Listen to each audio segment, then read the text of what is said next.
اکثر پیر، سب کے میں متعلق نہیں کہتا، اکثر اپنی طرف لوگوں کو مائل کرتے ہیں، ہماری پوجا کرو، ہم سے حاجتیں مانگو، ہم تمہارے حاجت روا ہیں، ہم تمہارے مشکل کشا ہیں، ہمارے ارد گردی طواف کرتے رہو۔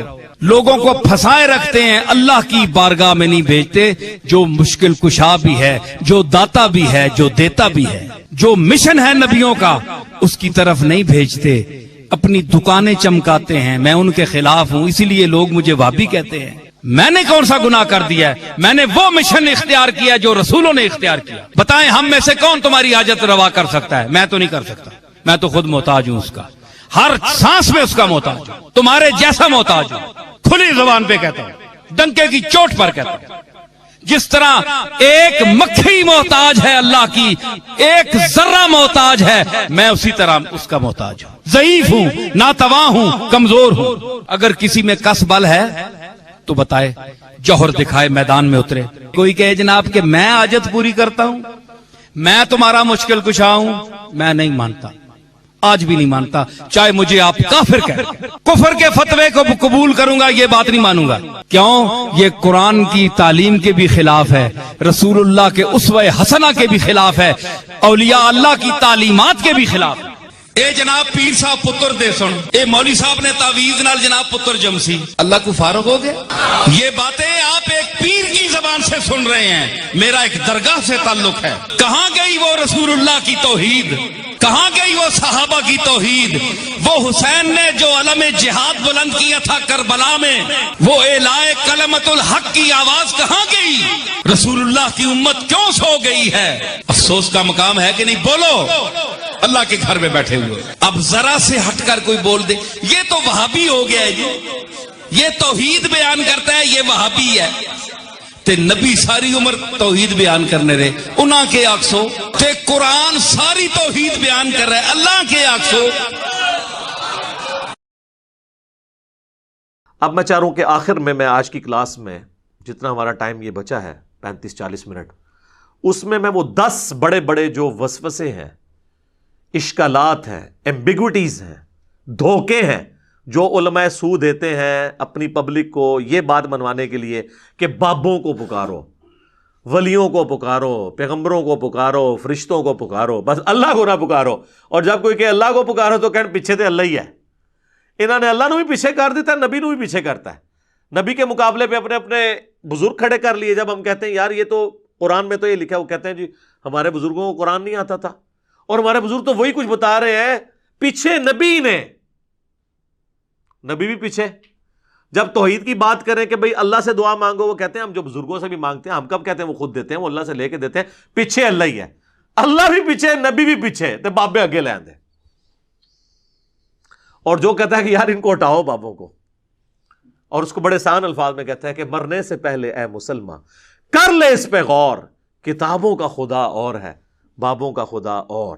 اس کے خلاف ہو جاتے ہیں کہ یہ کہتا ہے 2 خدا ہیں۔ نہ سر، خدا ایک ہی ہے، لیکن جن کوالٹیز کے ساتھ آپ کے بابوں نے بتایا وہ کوالٹیز وہ نہیں جو آسمانوں سے نازل ہوئے دین میں تھی۔ گویا کہ پھر الگ ہی آپ نے اپنا خدا بنا لیا، اگرچہ مان اسی کو رہے ہیں آپ۔ وہ 10 اشکال میں ایک ایک کر کے کوشش کرتا ہوں کور کروں جلدی سے، تاکہ آج ہی ہماری کلاس کنکلوڈ ہو جائے اس ٹاپک کے حوالے سے۔ 5 قرآن کے حوالے سے ہیں وہ اشکالات، اور 5 سنت یعنی صحیح الاسناد احادیث کے حوالے سے۔ پہلا اشکال یا دھوکہ یا ایمبیگوٹی وہ یہ دیتے ہیں کہ جی قرآن میں آیا ہے یا ایھا الذین آمنوا استعینوا بالصبر والصلاۃ، اے اہل ایمان مدد چاہو صبر اور نماز کے ذریعے۔ اور یہ پڑھتے آدھی آیتی ہیں، آگے نہیں پڑھتے کیا لکھا ہوا ہے، اور کہتے ہیں اس سے ثابت ہوا کہ صبر اور نماز تو غیر اللہ ہے، تو آپ غیر اللہ سے مدد مانگ سکتے ہیں۔ تو ہم کہتے ہیں میرے بھائی یہ تو آپ نے خود بھی کبھی نہیں مانگی، کبھی آپ نے کہا المدد یا نماز میری مدد فرمائیے، میری حاجت گیری کیجیے، یا صبر میری مدد فرمائیے۔ وہ خود ہی سوچ میں پڑ جاتے ہیں واقعی ہم نے تو یہ کبھی نہیں کہا۔ تو سر یہ آیت پوری پڑھیں، ان اللہ مع الصابرین، اللہ بے شک صبر کرنے والوں کے ساتھ ہے۔ یعنی صبر اور نماز وہ اعمال ہیں جو وسیلے کے طور پر اللہ تک پہنچنے کا ذریعہ ہے، مدد اللہ ہی سے مانگنی ہے۔ یہ تو ہماری دلیل ہے۔ صحیح بخاری میں نبی علیہ السلام نے جو ایک وظیفہ کیا کرتے تھے وہ رپورٹ کیا ابن عباس نے. وہ کہتے ہیں کہ ابراہیم علیہ السلام کو جب آگ میں ڈالنے لگے تھے نا، ابراہیم علیہ السلام بہت غیرت مند تھے توحید کے معاملے میں، تو انہوں نے اس وقت پکارا تھا حسبنا اللہ و نعم الوکیل، ہم نے اللہ ہی پر بھروسہ کیا، وہی بہتر کارساز ہے. اور ابن عباس کہتے ہیں تمہارے جد امجد ابراہیم بھی یہی کہا کرتے تھے، اور تمہارے نبی پہ بھی جب مشکل وقت آتا تھا وہ بھی یہی کہتے تھے حسبنا اللہ و نعم الوکیل. سر پورے قرآن میں انبیاء کی دعائیں ہیں کہ اس میں باب بزرگ کچھ بھی نہیں ہے، اور نہ کہیں تعلیم کیا گیا ہمیں کہ بابوں کو ڈال کے، انبیاء کی تعلیمات تو ہمیں سمجھانے کے لیے تھی، ایسا بھی نہیں. جامعہ ترمذی میں ایک حدیث ہے، اس کی صحیح سند المستدرک للحاکم میں ہے اور سنن نسائی الکبریٰ میں، کہ نبی صلی اللہ علیہ وآلہ وسلم ہر مصیبت اور پریشانی میں کہا کرتے تھے یا حی یا قیوم برحمتک استغیث، اے خود سے زندہ ہر چیز کو تھامنے والے، میں تیری رحمت کے ساتھ تیری مدد کا سوال کرتا ہوں. اگر نون سے پڑھیں گے تو پھر جمع کا صیغہ ہو جائے گا، ہم سوال کرتے ہیں. نستغیث بھی درست ہے، استغیث بھی درست ہے. الحمدللہ.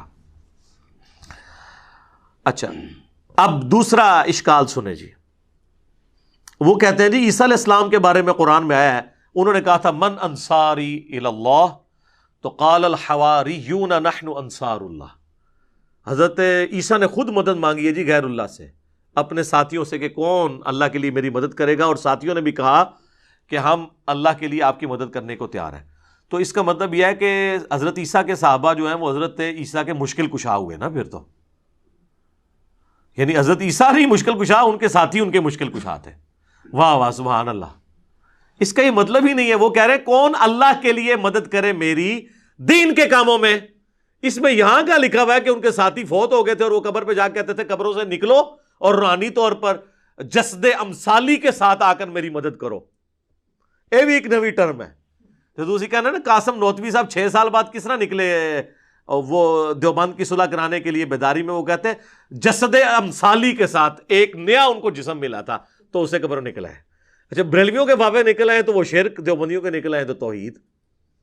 اپنی عقل کا علاج کروائیں. تو یہ تو بالکل ظاہری اسباب ہے. یہ وہی چیز ہے جو قرآن میں حکم ہے وَتَعَاوَنُوا عَلَى الْبِرِّ وَالتَّقْوَى وَلَا تَعَاوَنُوا عَلَى الْإِثْمِ وَالْعُدْوَانِ. نیکی پرہیزگاری کے کاموں میں ایک دوسرے کی مدد کرو، برائی کے کاموں میں نہ کرو. اس میں تو غیر اللہ کو غائب میں پکارا ہی نہیں جا رہا، نہ مرے ہوئے کو پکارا جا رہا ہے، نہ کسی دور والے کو، جو سامنے موجود ہے. وہ تو سر آپ کافر سے بھی مدد لیں. صحیح بخاری میں حدیث ہے نبی علیہ السلام کی وفات اس حال میں ہوئی کہ آپ کی زرہ گروی رکھی ہوئی تھی یہودی کے پاس اناج کے عوض، تو آپ کافر سے بھی مدد لیں ظاہری اسباب میں. لیکن یہ تو نہیں ہے کہ کوئی فوت ہو گیا ہے اور سامنے موجود نہیں، آپ اس کو مدد کے لیے پکار رہے ہیں. نہیں، وہ نہ آپ کسی جن کو پکار سکتے ہیں، نہ فرشتے کو، نہ کسی پیغمبر کو، نہ کسی بزرگ کو. اور یہ تو حضرت عیسیٰ کے ساتھی تھے نا. اس طرح کی آیت تو قرآن میں نبی صلی اللہ علیہ وسلم کے لیے بھی ہے. سورۃ الاعراف میں آیت نمبر 157 ہے، جس میں اللہ تعالیٰ نے باقاعدہ حکم دیا ہے اہل ایمان کو کہ تمہارا ایمان اس وقت کامل ہوگا کہ جب تم نبی کی مدد کرو گے ان کے دین کے سلسلے میں. فالذین آمنوا بہ وعزروہ، جو ان پر ایمان لے کر آئے پھر ان کی عزت کی، ونصروا، اور ان کی مدد کی، واتبعوا النور الذی انزل معہ، اور پیروی کی اس قرآن نور کی جو ان کے ساتھ نازل ہوا، اولئک هم المفلحون، وہ ہے فلاح والے. ہم آج بھی نبی علیہ السلام کی مدد کر سکتے ہیں ان کے دین کی اشاعت کر کے. تو اس کا کیا مطلب ہے ہم رسول اللہ کے مشکل کشا ہو گئے؟ نہیں، ہم تو اپنی مشکل دور کرنے کے لیے اللہ کے دین کا جو ہے وہ کام کر رہے ہیں. تو یہ معنی کچھ اور تھا، اس کو بدل دیا. یقین کریں اگر یہ گوروں کو اردو آتی ہو نا تو کس طرح مذاق اڑائیں ان کی باتوں کا کہ بات کیا تھی تو بنا انہوں نے کہاں سے کیا دی. تیسرا اشکال وہ کہتے ہیں جی سورۃ المائدہ میں آیا انما ولیکم اللہ ورسولہ والذین آمنوا، بے شک تمہارا پشت پناہ، تمہارا ولی، تمہارا دوست، تمہارا مددگار تو ہیں اللہ، اس کا رسول اور اہل ایمان. تو بالکل ہم مانتے ہیں. اس میں یہ کہاں سے ثابت ہو گیا کہ آپ ان کو پکار رہے ہیں؟ اہل ایمان حضور کے ساتھی آپ کے ساتھ آپ کے مددگار تھے، بالکل ٹھیک ہے. یہ تو نہیں ہوا کہ حضور علیہ السلام نے خیبر کے موقع پر حضرت حمزہ کو پکارا ہو جو فوت ہو چکے ہوئے تھے عہد میں کہ آئیں میری مدد فرمائیں. حضرت علی صاحب نے موجود تھے، ان کو بلایا. تو بالکل دوست بھی ہیں، پش پناہ بھی ہیں جو اویلیبل ہیں. آج کی ڈیٹ میں صرف اللہ کو مدد کے لیے پکاریں گے، اور اہل ایمان جو آپ کے سامنے موجود ہیں آپ ان کے ساتھ ساتھی ہوں گے. اور اس کو وہ سپورٹیو آیت ہے سورۃ الانفال کی آیت نمبر 62، ڈیسائسو ہے، بالکل واضح ہے. وَإِن يُرِيدُوا أَن يَخْدَعُوكَ، اے نبی اگر آپ کو خطرہ ہونا کہ یہ کافر آپ کے ساتھ دھوکہ کریں گے، فَإِنَّ حَسْبَكَ اللَّهُ، تو بے شک اللہ آپ کے لیے کافی ہے. هُوَ الَّذِي أَيَّدَكَ بِنَصْرِهِ وَبِالْمُؤْمِنِينَ، وہ اللہ ہے جس نے اپنی طرف سے آپ کی مدد کی اور اہل ایمان کے ذریعے بھی آپ کی مدد کی، یعنی صحابہ کے ذریعے آپ کے ہاتھ مضبوط کیے. تو اس کا کوئی مطلب یہ لے گا کہ صحابہ حضور کے مشکل کشا تھے؟ نہیں، دین میں سپورٹیو تھے ظاہری اسباب کے طور پر. پھر اس کے آگے چل کے اللہ تعالیٰ نے کہا کہ ہم نے تو فرشتے بھی نازل کیے مدد کے لیے، لیکن کسی نے فرشتوں کو مدد کے لیے پکارا نہیں ہے ان جنگوں کے اندر. پھر 64 نمبر آیت میں آتا ہے یا ایھا النبی، اے اللہ کے نبی، حسبک اللہ، اللہ آپ کو کافی ہے، ومن اتبعک من المؤمنین، اور جو آپ کی اتباع کرنے والے مومنین ہیں وہ بھی آپ کو کافی ہیں. تو اس کا کیا مطلب ہے؟ حضور جو ہے وہ حسبنا اللہ و نعم الوکیل کی بجائے وہ اپنے صحابہ کا حسبنا پڑھتے تھے؟ نہیں، آپ کے سپورٹیو تھے دین کے حوالے سے. جس طرح آج کی ڈیٹ میں ہم بھی نبی اسلام کے سپورٹیو ہیں، ہم ان کے دین کا کام کر رہے ہیں الحمدللہ، اور اللہ سے امید کرتے ہیں اللہ تعالیٰ ہمیں جنت الفردوس میں اپنے محبوب علیہ السلام کا ساتھ نصیب کرے گا انشاءاللہ. اللہم انا نسألک جنت الفردوس مع النبیین والصدیقین والشہداء والصالحین، آمین. چوتھا اشکال وہ کہتے ہیں جی قرآن میں ہے سورہ التحریم میں فَإِنَّ اللَّهَ هُوَ مَوْلَاهُ وَجِبْرِيلُ وَصَالِحُ الْمُؤْمِنِينَ، رسول اللہ کا مولا تو ہیں اللہ، جبریل اور مومنین، اور اس کے بعد فرشتے بھی. اچھا، اس کا مطلب ہے کہ حضور علیہ السلام المدد یا جبرائیل کہتے تھے؟ نہیں، یعنی وہ ان کے پش پناہ ہیں. جب اللہ تعالیٰ کسی کی ڈیوٹی لگاتا تھا وہ حضور کے ساتھ کام کرتے تھے، آپ کے صحابہ آپ کی خدمت گزاری میں تھے. یہ مطلب ہے، یہ تو نہیں کہ آج کی ڈیٹ میں آپ نے پکارنا ہے. نبی علیہ السلام نے کبھی یا جبرائیل المدد کہا ہے؟ بلکہ قرآن میں سورہ انفال میں ہے کہ اللہ نے اپنے نبی سے وعدہ کیا کہ ہم غزوہ بدر میں، احد میں فرشتے نازل کریں گے. تو حضور نے تو فرشتوں کو خود نہیں پکارا، اللہ نے کہا ہم بھیجیں گے. پکارنے والا معاملہ کہیں نہیں ہے مدد کے لیے کسی کو. تو اگر یہی والا معنی لیا جاتا تو صحابہ کرام جو ہے وہ کہہ رہے ہوتے یا امیر حمزہ المدد، کسی نے نہیں کہا، یا جبرائیل المدد کسی نے نہیں کہا، جو سامنے موجود ہے. پانچواں اشکال وہ کہتے ہیں جی قرآن میں سورہ توبہ میں ہے وما نقموا الا ان اغناہم اللہ ورسولہ من فضلہ، کیا ان کو یہی بات بری لگی نا کہ جو اللہ نے اور رسول نے اپنے فضل سے انہیں غنی کر دیا. اور یہ آیت لوگوں نے اپنے گھروں کے باہر لکھ کے لگائی ہے کہ اللہ اور اس کا رسول دونوں ہی غنی کرتے ہیں. سر یہ آیت اتنی لمبی آیت ہے جس کا ایک چھوٹا سا ٹکڑا ہے سورہ توبہ کی آیت نمبر 74، جس میں نبی علیہ السلام پہ جو قاتلانہ حملہ ہوا تھا، جس پہ میری یوٹیوب پہ ایک ویڈیو بھی ہے، رسول اللہ کا قاتل کون. تو یہ سٹارٹ کہاں سے ہو رہا ہے؟ یحلفون باللہ ما قالوا، یہ اللہ کی قسمیں کھاتے ہیں، وَلَقَدْ قَالُوا كَلِمَةَ الْكُفْرِ، حالانکہ وہ کفر کر چکے، وَكَفَرُوا بَعْدَ اسلامہم، اور کفر اختیار کیا اسلام کے بعد، وَهَمُّوا بِمَا لَمْ يَنَالُوا، اور انہوں نے وہ ارادہ کیا تھا جس میں کامیاب نہیں ہوئے، یعنی حضور کو شہید کرنے کا تبوک سے واپسی پہ. پھر ساتھ آیا وَمَا نَقَمُوا إِلَّا أَنْ أَغْنَاهُمُ اللَّهُ وَرَسُولُهُ مِنْ فَضْلِهِ، کیا ان کو یہی برا لگا کہ اللہ اور اس کے رسول نے اپنے فضل سے ان کو غنی کیا؟ یعنی اللہ کے ٹکڑوں پہ یہ پل رہے ہیں، رسول اللہ ان کو مال غنیمت میں حصہ دیتے ہیں، اس کے اگینسٹ انہوں نے یہ کیا کہ یہ نبی علیہ السلام کی جان کے دشمن بن گئے. اس سے یہ کہاں سے ثابت ہو گیا کہ آپ نے اللہ کے رسول کو مدد کے لیے پکارنا ہے؟ یہ چیز ہی کچھ اور تھی اور انہوں نے کچھ اور بنا دی. کانٹیکسٹ بالکل واضح ہے. اور اس کو سپورٹیو حدیث جو میں نے پچھلی دفعہ بیان کی تھی بخاری اور مسلم دونوں میں، کہ 70 صحابہ کو جب دھوکے سے شہید کرنے لگے تو انہوں نے کیا کہا؟ اے اللہ ہمارے نبی کو ہمارے حال کی خبر کر دینا، ہم اپنے رب سے مل رہے اس حال میں کہ ہم اپنے رب سے راضی، ہمارا رب ہم سے راضی، ہم حضور کے دین پر ثابت قدم ہیں، اے اللہ ہمارے نبی تک ہماری یہ خبر پہنچا دینا. اور بخاری کے الفاظ ہیں حضرت جبرائیل نے آ کے خبر دی.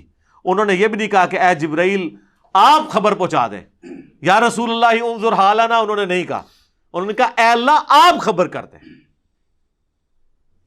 تو اس سے 3 عقیدے میں نے کہا تھا کلیئر ہوئے: علم الغیب، حاضر و ناظر، اور مسئلہ استعانت یعنی غیر اللہ کو پکارنا. تینوں مسئلے جو انہوں نے بنائے ہوئے ہیں غلط طریقے سے وہ فارغ ہو گئے اس ایک حدیث سے. تو صحابہ تو یہ کرتے تھے, ان کو نہیں پتا تھا یہ قرآن میں آیت ہے وما نقموا الا ان اغناہم اللہ ورسولہ من فضلہ, وہ یہ مطلب نہیں رہتے تھے. لے جی یہ 5 اشکال تو ختم ہوئے جو قرآن سے دیتے تھے. اب 5 احادیث والے بڑے مشہور ہیں, وہ بھی میں کور کر دوں. چھٹا اشکال, صحیح بخاری میں حدیث ہے جی میں کان بن جاتا ہوں, میں ہاتھ بن جاتا ہوں, میں پاؤں بن جاتا ہوں. پوری تصوف اس کے اوپر کھڑی ہوئی ہے, اور وہ اس لیے کہ یہ بھی آدھی حدیث پیش کرتے ہیں, پوری تو ان کی موت ہے. یہ صحیح بخاری میں حدیث ہے, نبی علیہ السلام نے فرمایا, حدیث قدسی ہے کہ اللہ تعالیٰ فرماتا ہے جس نے میرے ولی کے ساتھ دشمنی کی میرا اس کے خلاف اعلان جنگ ہے. اب ولی سے آپ کو انڈیا پاکستان کے ولی نہیں, یہ ولی اللہ کی بات ہو رہی ہے, جو اللہ کی عبادت کرتے تھے. جو اپنی عبادت کرواتے ہیں نا وہ اللہ کے ولی نہیں ہیں, ان سے اعلان جنگ ہے میرا. صحابہ اہل بیت ان کے پیٹرن پہ چلنے والے وہ امام جنہوں نے ان کی تعلیمات ہم تک پہنچائی, اعلان جنگ ہے. اور میرا بندہ میرا قرب کسی چیز سے حاصل نہیں کر سکتا جو فرائض میں پابندی سے حاصل کرتا ہے. پہلی چیز فرض ہے, پھر نوافل کے ذریعے میرا اتنا قرب حاصل کرتا ہے کہ میں اس کے کان بن جاتا ہوں جس سے وہ سنتا ہے, میں اس کے ہاتھ بن جاتا ہوں جس سے وہ پکڑتا ہے, میں اس کی آنکھیں بن جاتا ہوں جس سے وہ دیکھتا ہے, میں اس کے پاؤں بن جاتا ہوں جس سے وہ چلتا ہے. بس اتنا کر کے وہ کہتے ہیں جس کے ہاتھ اللہ کے ہاتھ بن جائیں پھر ایتھوں اوتھے نہیں پہنچن گے, اے ابو کو رزلٹ کر لیندے. اور یہ عربی کے محاورے میں بات ہو رہی ہے, یعنی اس کا اوڑھنا بچھونا میں بن جاتا ہوں, یعنی میں اسے اسپیشل پروٹیکشن دے دیتا ہوں. ایک بار جب وہ کوشش کرتا ہے پھر اس کے ہاتھ پاؤں کان آنکھیں میری اطاعت میں ہی اٹھتی ہیں. وہ کہتے ہیں جی یہ تو وہ پہلے ہی کر رہا تھا تبھی اس کو انعام ملا, پھر انعام کیا ہوا؟ پہلے تو اس نے کوشش کی نا, انعام اس کو یہ ملا کہ اللہ اسے استقامت دیتا ہے, جو قرآن میں بھی آیا قل ان صلاتی و نسکی و محیایا و مماتی للہ رب العالمین. اے نبی تم فرماؤ بے شک میری نماز, میری قربانی, میرا جینا, میرا مرنا سب اللہ کے لیے. اچھا اس حدیث کا اگلا حصہ نہیں پڑھتے, اگلے الفاظ ہیں کہ جب وہ مجھ سے کوئی دعا کرتا ہے میں دعا قبول کرتا ہوں, اور جب مجھ سے پناہ طلب کرتا ہے اپنے دشمن کے اگینسٹ تو میں اسے پناہ عطا کرتا ہوں.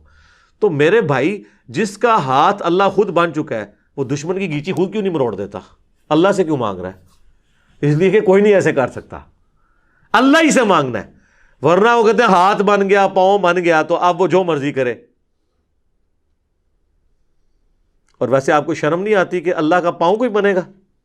اس کا فزیکل معنی آپ لیں گے کہ اللہ کسی بزرگ کا پاؤں ہے تو پھر آپ پہ 295C لگے گی. آپ اس پیغمبر کی بھی توہین کریں گے اور اللہ کی بھی. تو یہ بات ہو رہی ہے محاورتاً, اور آگے الفاظ حدیث کی اس کی حفاظت کر رہے ہیں. لہٰذا یہاں سے دھوکہ دینا بند کریں. اور اس کو سپورٹیو حدیث ہے بخاری مسلم دونوں میں, اما عائشہ کہتی ہیں جب بادل نظر آتے نا اور آندھی چلتی تو ہم لوگ خوش ہوتے کہ بارش آئے گی, اور حضور صلی اللہ علیہ وسلم کے مبارک چہرے پر پریشانی کے آثار آ جاتے ہیں. تو میں کہتی اللہ کے نبی لوگ تو خوش ہو رہے ہیں بارش آئے گی اور آپ پریشان ہو رہے ہیں. تو آپ فرمایا کرتے اے عائشہ مجھے کیا پتا کہ ان بادلوں سے آگ برسے گی یا بارش کا پانی. تو کسی نے نہیں کہا یا رسول اللہ آپ کو نہیں پتا بارش کا پانی برستا ہے. لیکن حضور کا یقین اللہ پہ دیکھیں. پھر آپ نے سورہ الاحقاف کی وہ آیت تلاوت کی کہ قوم عاد پہ عذاب اسی طریقے سے آیا تھا کہ سخت گرمی کے بعد ایک بادل نمودار ہوا اور وہ ساری قوم اس کے نیچے آ گئی اور کہا کہ ابھی بارش برسے گی, اس میں سے آگ نکلی, سب ہلاک ہوئے. حضور نے سورہ احقاف کی آیت پڑھ کے کہا کہ مجھے بتاؤ عائشہ مجھے کیا پتا کہ اس بادل میں سے عذاب آنے والا ہے یا اللہ کی رحمت. اور پھر حضور علیہ السلام یہ دعا کیا کرتے اے اللہ اسے ہمارے لیے رحمت بنا دے جو بادل آئے ہیں. اگر حضور علیہ السلام اپنے بارے میں کہہ رہے ہیں کہ مجھے نہیں پتا کہ اس میں سے کیا ہونا ہے, تو آپ بابوں کے بارے میں کیا کہہ سکتے ہیں؟ وہ اشارہ کر کے یہ کر دیں گے تو وہ کر دیں گے. حضور علیہ السلام کا ذرا یقین دیکھیں کہ فیصلے اللہ نے کرنا ہے. تو میرا خیال ہے یہ کافی ہے. ہاتھ بن جاتا ہوں پاؤں بن جاتا ہوں, اس کی اگر پریکٹیکل مثال ہوتی تو نبی علیہ السلام کی مبارک ذات ہوتی. البتہ اس میں جہاں معجزات ہیں وہ ہم مانتے ہیں, جو بخاری مسلم میں آپ نے دعا کی بارش نازل ہو گئی, پھر اگلے خطبے میں وہی بندہ کھڑا ہوا پورے ہفتے تک بارش ہوتی رہی, اس نے کہا یا رسول اللہ ہمارے تو گھاٹ ٹپک رہے ہیں, تو آپ نے مبارک انگلی سے اشارہ کیا, اللہ تعالیٰ نے آپ کی دعا قبول کی, وہ معاملہ علیحدہ ہے. یہ تو رپورٹ ہوئی ہیں چیزیں. آپ جو بابوں کے بارے میں سٹوریاں بتا رہے ہیں وہ کوئی رپورٹ نہیں ہوئی ہیں, سب جعلی ہیں. اور اگر آپ کہتے ہیں اصلی ہے تو کر کے بتاتے سر, اے گھوڑا تو اے میدان. ایک نگاہ مار کے یوٹیوب سے نبی علیہ السلام سے متعلق گستاخانہ ویڈیو ڈیلیٹ کرا دیں تو بزرگی کس دہڑے کام آنی ہے؟ کس دن کام آئے گی آپ کی بزرگی؟ آئے نا. ہمیں تو آپ کہتے ہیں امت مر جائے اگر حضور کے گستاخانہ خا کے مان رہے ہیں. امت تو بعد مرے، پہلے وہ بابے کیوں نہیں مر جاندے جنہوں کی ڈیوٹیاں نے؟ ان کے پاس تو اختیار بھی ہے اور وہ امتی نہیں ہے، انہیں اپنے نبی کا درد نہیں ہے، ان کو تو ہم سے زیادہ ہونا چاہیے نا. تو آپ یہ بھی کہا کریں وہ سارے بابے بھی مر جان جنہوں کو اختیار ہے نگاہ مار کے ڈیلیٹ کرنے کا، وہ نہیں کروا رہے. علمی طور سے تو ویسے مر گئے نے ہوں، تو دوسرے طریقے نال بھی مارنا ہے، اس طریقے نال مارو، ساری جان چھڈو. اچھا جی، 7واں اشکال وہ کہتے ہیں نہیں، مسلم شریف میں حدیث ہے حضور نے ایک صحابی سے کہا کہ مانگ کیا مانگتا ہے؟ حضرت ربیعہ سے جو وضو کروایا کرتے تھے، سل ربیعہ. تو انہوں نے کہا جنت میں آپ کا پڑوس مانگتا ہوں. تو دیکھیں حضور نے جنت عطا فرما دی. سر یہ حدیث پوری تو پڑھے، اس کے آگے الفاظ ہیں، نبی علیہ السلام فرمایا اس کے علاوہ بھی کچھ مانگنا ہے تو مانگ لو. کہا نہیں یا رسول اللہ آپ کا پڑوس ہی چاہیے. تو آپ نے فرمایا کثرت سجود سے میری مدد کر. اب اس کو آپ نے وہ نہیں لینا کہ بھی حضور کا مشکل کشا وہ بن گیا تھا، آپ تو ہر جگہ مدد دیکھ کے تو مشکل کشا بنا دیتے ہیں. کثرت سجود سے میری مدد کر، یعنی تم زیادہ عبادت کرو، میری مدد کرو کہ میں اللہ کو سفارش ڈال سکوں کہ یہ نیک بندہ اس کو میرے ساتھ کر دے. بالکل واضح ہے. بس سل ربیعہ سل ربیعہ سل ربیعہ، جنت مانگ لی جنت مانگ لی. اگے بھی ٹورو نا کیویں ملی جنت؟ ٹھیک ہے، تو جنت تو انشاءاللہ آپ کو بھی مل جائے گی. صحیح مسلم میں حدیث ہے جو اذان کا جواب دے اس کے بعد دروشی پڑھے اور الوسیلہ والی دعا مانگے، میری شفاعت اس کے لیے حلال ہو جائے گی. اللہم صلی علی محمد وعلی آل محمد. تو یہ تعلیم آپ کی دیکھیں کیا ہے. صحیح مسلم میں حدیث ہے، نبی علیہ السلام فرمایا اے ابو ہریرہ جو چیز تمہیں نفع دے اس کے لیے پوری کوشش کرو، اور دیکھنا کاہلی نہ کرنا، سستی نہ کرنا، اور اللہ سے مدد مانگ کے چلنا. پھر بھی رزلٹ تمہارے خلاف آئے تو کبھی نہ کہنا کہ اگر میں یہ کر لیتا تو یہ ہو جاتا، اگر میں وہ کر لیتا تو وہ ہو جاتا. یہ اگر مگر شیطان کا دروازہ کھول دیتے ہیں. یہ صحیح مسلم میں تقدیر والے چیپٹر کی آخری حدیث ہے، کتاب القدر چیپٹر کی. امام مسلم نے اس کے اوپر کنکلوڈ کیا ہے کہ تقدیر پہ کوئی تکیہ کر کے یہ نہیں ہے کہ کوشش چھوڑ دے، سستی نہ کرنا، کاہلی نہ کرنا. یہ نہیں ہے کہ خالی پیپر دے آؤ اس پہ دروشی پڑھ کے پھونک آؤ، اس سے نہیں کو پاس ہوگا. کوشش کرو، اس تو بعد بے شک جو مرضی پڑھ کے پھونک دے رہو. سستی اور کاہلی نہ کرنا، پھر اللہ سے مدد مانگنا. تو نبی علیہ السلام تو کہتے ہیں مدد اللہ سے مانگنا. اور وہ ڈیسائسو حدیث ہے جو جامع ترمذی میں ہے، مشکات میں موجود ہے. نبی علیہ السلام نے، ابن عباس کہتے ہیں مجھے سواری کے پیچھے سوار کیا اور مجھے کہا ہے بیٹے اللہ اکبر، اللہ کے حقوق کی حفاظت کر، اللہ تیری حفاظت کرے گا. ذرا الفاظ غور سے سنیں. اللہ کے حقوق کی حفاظت کر، اللہ تیری حفاظت کرے گا. کیا زبردست الفاظ ہے. اور اللہ تعالی کے احکامات کی پیروی کر، تو ہمیشہ اپنے رب کو اپنے سامنے پائے گا. تیری مدد کے لیے وہ ہر وقت ہوگا. اور جب بھی تجھے سوال کرنا ہو تو صرف اللہ ہی سے کرنا، اور جب مدد مانگنی ہو وَاسْتَعِنْ بِاللَّهِ تو صرف اللہ سے مدد مانگنا. اور بچے جان لے اگر پوری امت مل کے تجھے ذرے کے برابر بھی نقصان پہنچانا چاہے اور اللہ نہ چاہے تو نہیں پہنچا سکیں گے. اور اگر ساری امت، زمین و آسمان کی ساری مخلوقات مل کے ذرے کے برابر تمہیں فائدہ بھی پہنچانا چاہے نہیں پہنچا سکیں گی مگر جو اللہ چاہے. اور پھر حضور نے اس کو مزید مور لگائی. آپ نے فرمایا کہ تقدیر کے صحیفے خشک ہو چکے ہیں اور قلم اٹھا لیے گئے ہیں، یعنی جو اللہ نے فیصلہ کیا ہے نا وہی ہونا ہے. یہ حدیث کتنی ڈیسائسو ہے. نبی علیہ السلام اپنے اصحاب کی تربیت کرتے تھے کہ مانگنا ہے تو اللہ سے مانگنا ہے. اچھا جی، 8واں اشکال وہ کہتے ہیں جی ایک صحابی کی پنڈلی ٹوٹ گئی. صحیح بخاری میں آتا ہے حضور کے پاس پنڈلی لے کے آ گیا، حضور نے جوڑ دی، ہاتھ پھیرا. بخاری مسلم میں اشوب چشم مولا علی کو ہوا، حضور نے تھوک مبارک لگائی، ٹھیک ہو گیا. بخاری مسلم میں آتا ہے بارش نہیں ہو رہی تھی، حضور نے دعا کی، بارش شروع ہو گئی. جتنے یعنی حضور کے معجزات ہیں نا اس سے وہ کہتے ہیں آپ حضور سے مدد مانگنی ہے. سر یہ آج اگر نبی علیہ السلام دنیا میں موجود ہوں تو ہم اپنا ہر مسئلہ حضور کے پاس ہی لے کے جائیں گے. مسئلہ ہے حضور کی وفات کے بعد کا، جب آپ سے ہم کمیونیکیٹ نہیں کر سکتے. نہیں تو مجھ سے پھکی لے لیں. ثقیفہ بنی ساعدہ کے اندر جو کچھ ہوا جس کی وجہ سے آج تک امت دو ٹکڑے ہے، سنی شیعہ اختلاف، تو مولا علی اور ابو بکر کیوں نہیں حضور کی قبر پہ چلے گئے یا رسول اللہ؟ بلکہ میت بھی باہر تھی 2 دن تک. تو یا رسول اللہ فیصلہ کریں آپ کا سکسیسر کون ہے. نہیں. جنگ جمل صفین نہروان کے وقت کسی نے روضہ شریف میں جا کے حضور سے مشورہ کیوں نہیں کیا؟ سیدہ عائشہ 47 سال تک اس حجرے میں رہیں جہاں پہ قبر مبارک تھی. کوئی مشورہ؟ کچھ بھی نہیں. آپ کے فضائل درود میں شیخ زکریا لکھتے ہیں، تبلیغی جماعت والے اور دعوت اسلامی کے الیاس قادری صاحب فضائل سنت میں، کہ 555 ہجری میں شیخ احمد رفاعی کے لیے حضور نے قبر سے ہاتھ باہر نکال لیا اور 90,000 لوگوں نے یہ منظر دیکھا. اس زمانے میں جب جو ہے مسجد نبوی میں 90,000 کا مجمع بھی نہیں تھا آتا. کہانی.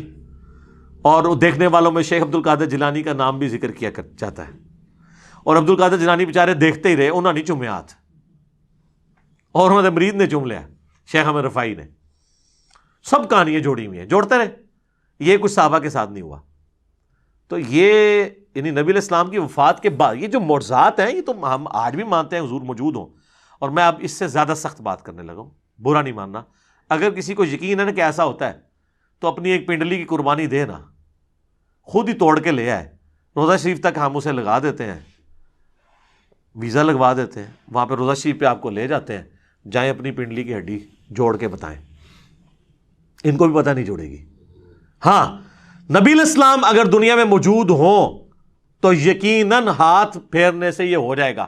ان کو بھی پتہ ہے کہ آج کی ڈیٹ میں نہیں ہوگا. حضور کی وفات کے بعد کیا لوگ جا کے قبر سے جا کے مانگا کرتے تھے؟ بخاری مسلم سے یہ معجزہ پیش کرتے ہیں 1500 صحابہ کے لیے پانی کے چشمے جاری ہو گئے مبارک انگلیوں سے. بالکل ہوئے. لیکن حضور کی وفات کے بعد کیا قبر سے جا کے کوئی کہتا تھا جی آپ انگلیوں سے چشمے جاری کریں؟ اور میں نے تو بتایا صحیح مسلم میں ایک حدیث ہے، حضرت عمر نے ایک سفر کے دوران حضور کو پانی جمع کر کے کہا کہ یا رسول اللہ آپ اپنا مبارک ہاتھ رکھ کے دعا فرمائیں نا، اس میں سے چشمے جاری ہوں. اور وہی حضرت عمر، صحیح بخاری میں 1010 نمبر حدیث ہے، 1010، وہ کہتے ہیں انا کننا نتوسل الیک بنبینا، اے اللہ پہلے ہم آپ کے نبی کے وسیلے سے آپ کے پاس آتے تھے. یعنی حضور کے ذریعے آپ کی طرف متوجہ ہوتے تھے، حضور کی دعا کی برکت سے بارش نازل ہوتی تھی. اب ہم آپ کے نبی کے چچا کو لے کے آئے، ان کی دعا کی برکت سے بارش نازل فرما، بارش ہو جاتی. تو حضرت عمر کہہ سکتے تھے نا یا رسول اللہ جب آپ قبر سے باہر تھے تو آپ چشمہ جاری کرتے تھے، اب آپ قبر میں ہیں تو کوئی مسئلہ نہیں. احمد رفاعی کے لیے تو آپ نے نکالنا ہی ہے، تو آپ قبر مبارک سے ہاتھ باہر نکالیں اور امت کو سیراب کر دیں. تو یا پھر کہ حضرت عمر جو ہیں وہ وہی عقیدہ رکھتے تھے جو قرآن و سنت میں اور جو ہم پیش کر رہے ہیں، کہ وفات کے بعد اب وہ کمیونیکیشن گیپ نہیں ہوگا. حیات النبی اپنی جگہ موجود ہے، لیکن دنیاوی حیات نہیں، آخرت کی حیات ہے. حیات النبی پہ سب سے زیادہ ویڈیوز ہی میری ہیں، لیکن وہ دنیاوی حیات نہیں ہے، آخرت کی زندگی ہے، جس میں نہ سانس ہے، نہ کھانا پینا ہے دنیا والا، نہ ٹوائلٹ ہے. آج بھی قبر مبارک اگر آپ کھودیں تو نبی علیہ السلام اسی حالت میں لیٹے ہوئے ہوں گے جس طرح 800 سے 1400 سال پہلے آپ کو دفنایا گیا تھا. کوئی سانس نہیں لے رہے ہوں گے، اسی حالت میں ہوں گے. آپ اس زندگی کو آبزرو کر ہی نہیں سکتے.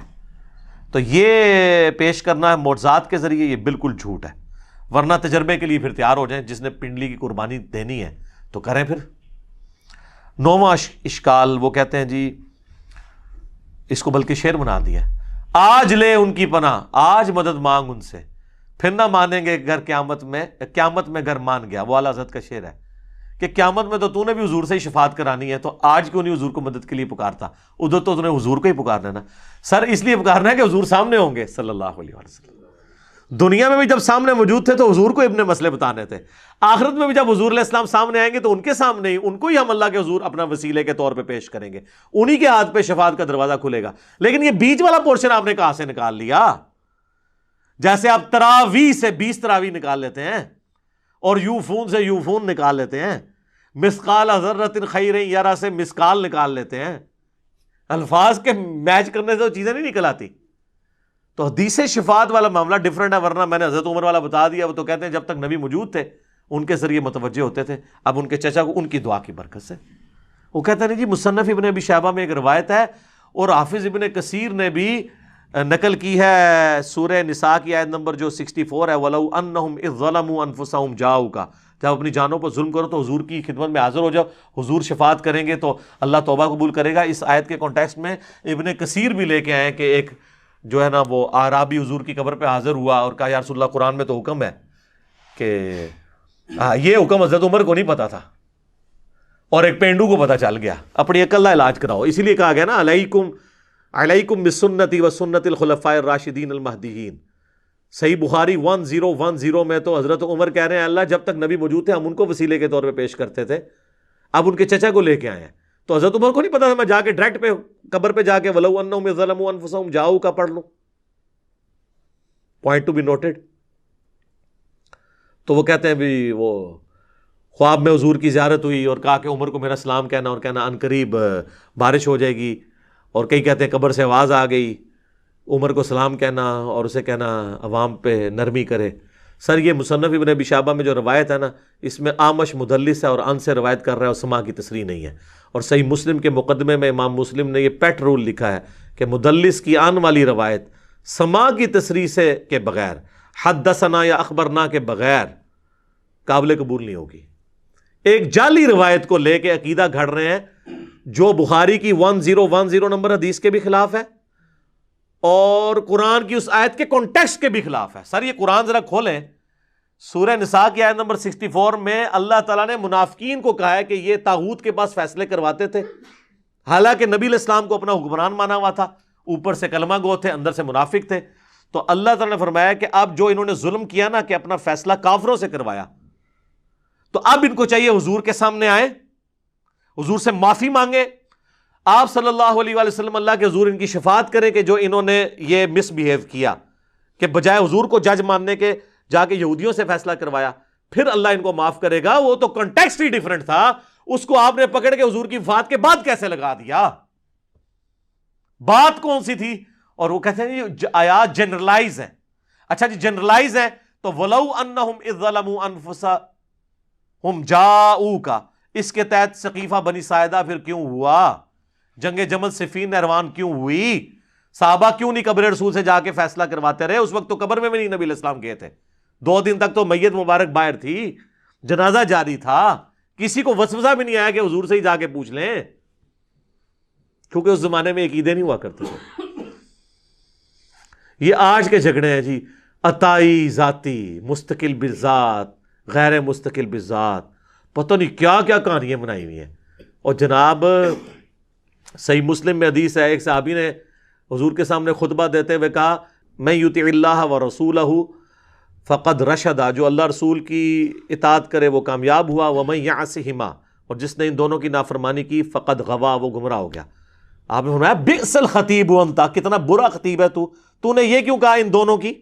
حالانکہ جملہ کانٹیکسٹ کے ساتھ درست تھا کہ جو اللہ رسول کی اطاعت کرے وہ کامیاب ہوا، جو ان دونوں کی نافرمانی کرے وہ ناکام ہوا. لیکن حضور نے فرمایا دونوں نہیں کہنا، اللہ ایک ہے. تمہیں کہنا چاہیے وَمَن يَعْصِ اللَّهَ وَرَسُولَهُ فَقَدْ غَوَىٰ.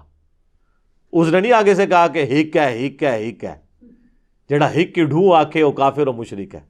وہی مواحد ہے جڑا ہک کی ڈھوں آکھے. اور ابو داؤد میں آگے الفاظ ہیں، آپ نے فرمایا قم اذهب، اٹھ نکل ادھر سے، تو نے مجھے اللہ کے ساتھ شامل کر دیا. اور مسند احمد میں اور امام بخاری کی کتاب الادب المفرد میں ایک صحابی نے کہہ دیا یا رسول اللہ ما شاء اللہ وشئت، اے اللہ کے رسول جو اللہ چاہے اور جو آپ چاہے. آپ نے فرمایا اجعلتنی للہ عدلا، اجعلتنی للہ ندا، کیا تو نے مجھے اللہ کے مقابلے پر کھڑا کر دیا؟ قل بل ما شاء اللہ وحدہ، بلکہ کہہ جو اکیلا اللہ چاہے. اس نے نہیں کہا یا رسول اللہ میں آپ کو عطائی مان رہا ہوں، غیر مستقل بذات مان رہا ہوں، اور میں اللہ کی اطاعت سے ہی مان. اس زمانے میں یہ کہانیاں نہیں سنوندیاں بھائی، اردو دین سیدھا سیدھا سی. ٹھیک ہے، تو اسی واسطے اسی سیدھا سیدھا دین اتو بیان کر رہے ہیں، کتاباں والا دین اللہ کے فضل سے. آخری اشکال ہے جی 10واں، جس میں میرا پورا لیکچر بھی ہے، مجھے تم سے شرک کا خوف نہیں. وہ کہتے نہیں یہ کہانیاں اپنی کول رکھو، شرک کا کوئی خوف ہی نہیں رہا. اچھا نہیں خوف ہے تو یہ صحیح مسلم میں کیوں حدیث ہے، صحیح بخاری میں کہ دیکھنا میری شان کو اس طرح بلند نہ کرنا جس طرح عیسیٰ ابن مریم کو ان کے ماننے والوں نے کیا، میں اللہ کا بندہ اور اس کا رسول ہوں، مجھے اللہ کا بندہ اور رسول ہی کہنا. تو کسی نے نہیں کہا یا رسول اللہ آپ کو تو گارنٹی ہے وہ میں شرک نہیں کرے گی، تو آپ یہ ہمیں نصیحت کیوں کر رہے ہیں؟ تو یہ حدیث بخاری مسلم میں کیوں ہے کہ آپ اپنی وفات کے دنوں میں اپنے چہرے مبارک سے چادر ہٹاتے تھے اور کہتے تھے لعن اللہ الیہود والنصارى، اللہ کی لعنت ہو یہود و نصارہ پر، انہوں نے اپنے نبیوں کی قبروں کو سجدہ گاہ بنا دیا تھا، تم میری قبر کو سجدہ گاہ نہ بنانا. اور اس کے آگے حضرت عائشہ کے الفاظ ہیں اگر ہمیں یہ خطرہ نہ ہوتا کہ لوگ حضور کی قبر پہ سجدے شروع کر دیں گے تو ہم زائرین کی زیارت کے لیے اوپن قبر کو چھوڑ دیتے، لیکن حضور ہمیں ڈرا رہے تھے اس لیے ہم نے اوپن زیارت کے لیے قبر کو نہیں چھوڑا، بلکہ حجرے کے اندر ہی رہی. اب تو خیر وہاں اجازت سے بھی کوئی نہیں اندر جا سکتا. تو کسی کو نہیں پتا تھا مجھے تم سے شرک کا خوف نہیں. تو اس پہ میری پوری یوٹیوب پہ ویڈیو پچھلے دنوں ریکارڈ ہوئی ہے، مجھے تم سے شرک کا خوف نہیں. یہ حضور علیہ السلام نے صحابہ کو اور صحابہ کے پیٹرن پہ چلنے والی ایک خاص اسکول آف تھاٹ کو یہ بات کی تھی کہ قیامت تک ایک میرا امت کا گروہ ایسا ہے جو بخاری مسلم میں آتا ہے کہ وہ قیامت تک حق پہ قائم رہے گا. باقیوں کے لیے نہیں آیا. وہ تو ابو داؤد میں خود ہی آپ کہتے ہیں 72 جہنم میں جائیں گے اور ایک جنت میں جائے گا. حضور اس زمانے میں وہ صحابہ تھے جن سے شرک کا خوف نہیں تھی، اور صحابہ کے زمانے سے قیامت تک ایک گروہ. ورنہ تو یہ خود بھی مانتے ہیں کہ نصیریہ جو علی اللہ کہہ رہے ہیں اس وقت وہ یہود و نصارہ کا گروہ ہے، کوئی شیعہ سے نکلا ہے. قادیانی جو ختم نبوت میں شرک کر رہے ہیں سنیوں سے نکلے ہیں. اور حلولیہ جن کو کشف المعجوم میں خود علی اجویری صاحب نے کہا یہ گمراہ فرقہ ہے جو کہتے ہیں بندے کے اندر اللہ گھس جاتا ہے، یہ شرک نہیں ہے. اور وہ انہوں نے لکھا ہے یہ اہل سنت کے جو گمراہ فرقے ہیں ان میں سے ایک فرقہ ہی ہے. خود انہوں نے مانا ہے کہ سنیت دے جڑے 12 فرقے نے 10 حق ہوتے نے 2 گمراہ نے، انہیں کی حلولی ہے جو حلول کا عقیدہ رکھتا ہے. تو یہ شرک تو ہوا ہے. اور اس حدیث کی شرح آپ ابن حجر اسقلانی کی فتح الباری پڑھ لیں یا عمدۃ القاری جو ہے پڑھ لیں بدر الدین عینی کی، دونوں نے لکھا ہے کہ یہ پوری امت کے لیے گارنٹی نہیں ہے، خاص طبقے کے لیے ہے. ادروائز امت میں لوگ شرک میں مبتلا ہوئے ہیں. صحیح مسلم میں حدیث ہے جس کے جنازے میں 40 ایسے لوگ شریک ہوں جو شرک نہ کرتے ہوں تو ان کی شفاعت قبول کر لی جائے گی. تو جنازہ تو پڑھتے ہی مسلمان ہے. بخاری مسلم میں حدیث ہے جب یہ آیت نازل ہوئی سورہ الانعام کی آیت نمبر 82 الذین آمنوا ولم یلبسوا ایمانہم بظلم اولئک لہم الامن وہم مہتدون، جو ایمان لائے اور ایمان کے ساتھ شرک نہ کیا وہی قیامت والے دن امن میں ہوں گے. تو صحابہ نے کہا یا رسول اللہ شرک کون نہیں کرتا ہوگا، ظلم کون نہیں کرتا ہوگا. وہ صحابہ تو چھوٹے سے گناہ کو بھی ظلم سمجھتے تھے. تو حضور نے فرمایا یہاں ہر ظلم نہیں، اس ظلم سے مراد ہے ان الشرک لظلم عظیم. سورہ لقمان کی آیت نمبر 13 تلاوت کی نبی علیہ السلام نے کہ یہاں شرک یعنی جو ایمان لانے کے بعد شرک نہ کرے اس کے لیے گارنٹی ہے کہ وہ امن میں ہوگا. باقی گناہوں کے معاملے میں اللہ تعالیٰ ٹالریٹ کر لے گا. اور سر وہ جو حدیث ہے ترمذی میں اور مسند احمد میں کہ جو شخص 10 دفعہ پڑھ لے لا الہ الا اللہ وحدہ لا شریک لہ لہ الملک ولہ الحمد بیدہ الخیر یحیی و یمیت وہو علی کل شیء قدیر، فجر اور مغرب کے بعد بغیر پاؤں بدلے تو اسے کوئی چیز نقصان نہیں پہنچا سکے گی سوائے یہ کہ وہ شرک خود ہی کر لے. اس میں یہ الفاظ ہے. تو حضور کو تو کہنا چاہیے شرک ختم ہو گیا تو پھر شرک کہاں سے کر لے. تو اس کا مطلب یہ ہے کہ لا الہ الا اللہ پڑھ کے بھی اگر کوئی شرک کر رہا ہے نا تو بے شک وہ نماز کے بعد لا الہ الا اللہ پڑھتا رہے یا موت کے وقت لا الہ الا اللہ پڑھتا رہے کوئی فرق نہیں پڑنا اگر ساتھ وہ شرک کر رہا ہے. جو سورہ یوسف میں آیا کہ اکثریت لوگوں کی اللہ پر اس حال میں ایمان لاتی ہے کہ وہ شرک بھی کر رہی ہوتی ہے ساتھ. چلو مسلمان تو برا مانیں گے، غیر مسلم اللہ کو مان بھی رہے ہیں اور شرک بھی کر رہے ہیں ساتھ. کرسچن اللہ کو مان رہے ہیں، ہندو اللہ کو مان رہے ہیں، ساتھ شرک بھی کر رہے ہیں. تو یہ ایک پورا ڈیٹیل ٹاپک تھا، اس کے اوپر میں نے الگ سے ویڈیو ریکارڈ کروا دی ہے. 5 لیکچرز میں اینڈ پہ بتا دیتا ہوں چونکہ میں سب کچھ کور نہیں کر سکتا. نمبر 1 مجھے تم سے شرک کا خوف نہیں، رومن میں لکھیں. نمبر 2 وسیلے کے ذریعے دھوکہ، وسیلے کو ہم مانتے ہیں لیکن وسیلہ استعانت کو ثابت نہیں کرتا.